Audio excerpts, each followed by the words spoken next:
Hi guys, welcome to the Spain and Gibraltar channel and welcome to one of my favorite subjects I love to talk about, which is money. Today I'm going to go through the exchange rates between the US dollar and the euro, which is the currency used in Europe, and also compare the US dollar to the British pound, which is the currency used in the UK, as well as Gibraltar. First of all, the US dollar to the euro is trading at about 92 to 93 cents. That means for each $1 that you have, you would get about 92 cents in euro. And if we're looking at the US dollar to the British pound, if you had $1 US, you would get about 81 cents. To recap, the US dollar to the euro is trading at about 92 to 93 cents, and the British pound is trading at about 81 to 82 cents. Meaning if you have $1, you would get 82 cents in pounds, or $1, you would get 92 cents in euros.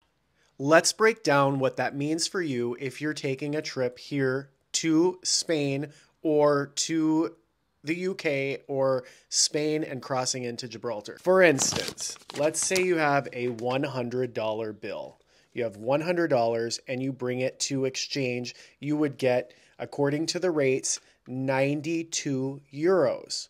However, you have to take into account that if you bring this $100 bill to a money exchange station, they have fees and they're going to keep their cut. So with this $100 bill, you would probably get about 80 euros. The exchange rate is 92, but when you exchange it at the money exchange, they're going to keep about $10 to $14, so you'd only get about 80 euros. Now, if we take this $100 bill and bring it to Gibraltar and exchange it in Gibraltar, where the British pound to the dollar is trading at about 81 cents, that means that this $100 would get you 81 pounds. But if you take it to a money exchange counter, they have fees, and those fees will drop it down, so you'll probably get around 65 pounds, right? So this $100 in Europe is about $92, and this $100 in Gibraltar is about $81. Now, if you're using your credit card to purchase things, your exchange rate is going to be a little bit closer. It won't be this exact exchange rate displayed because each of the credit cards have a fee. Each time you use one of the little machines, those have a fee. The bank that it goes to has a fee, and they all take a little minute cut. So by the time you're done, that 92 cents in euros, or that $92 that you would have had, probably more worth like $86 when you're using your card. Now, this brings me to my other point, why I always recommend a free online checking account with Charles Schwab. They offer a free international debit card that works at most every country in the world. You can go to the ATM and take out your money without fees. Charles Schwab does not charge a fee for that bank account. And if the ATM has a fee at the end of the month, Charles Schwab reimburses you unlimited ATM fees. And I've called them and asked this before. I'm sure there's a limit, but you can go to the ATM 10 times a day. And if the ATM charges a fee at the end of the month, Charles Schwab reimburses you. That's why I like that card. So the second reason why I love the Charles Schwab debit card is because there's no international transaction fees. And when I go to take money from the ATM with my card and I take out, let's just say 100 euros. Let's say I take out 100 euros. The exchange rate is pretty close to what the actual international exchange rate is, meaning there's very little difference. So right now, in order to take out euros, like the currencies flip, it's kind of a complicated thing to explain. But anyway, to take out 100 euros from the ATM, this cost me about 107 to 108 dollars. Now, if you're using a different exchange rate, or if you're going and exchanging your money at a different place, right, you're not getting as much. So that's why I always say, use that debit card, use that ATM card, because when you're taking out the money from the ATM here in Europe, you're getting more bang for your buck. And that's why I like using that card, because it's closer. Now, on a final note, whenever you're taking money out of the ATM, or whenever you're paying with your credit card or debit card, it should give you two options. One option is to pay in the local currency, and the other option is to pay in your home currency. Always pay in the local currency because that exchange rate is going to be more favorable to you.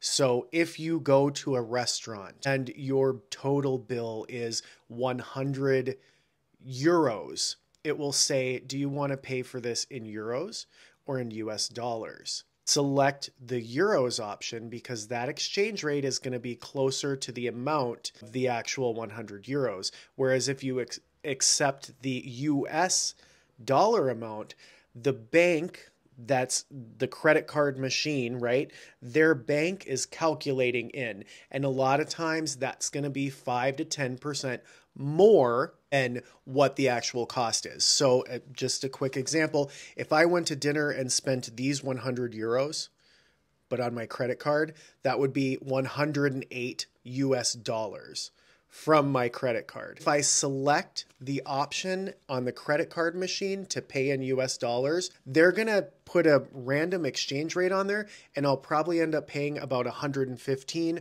to 120 US dollars, therefore losing anywhere between 10 and 15 US dollars just to pay for dinner.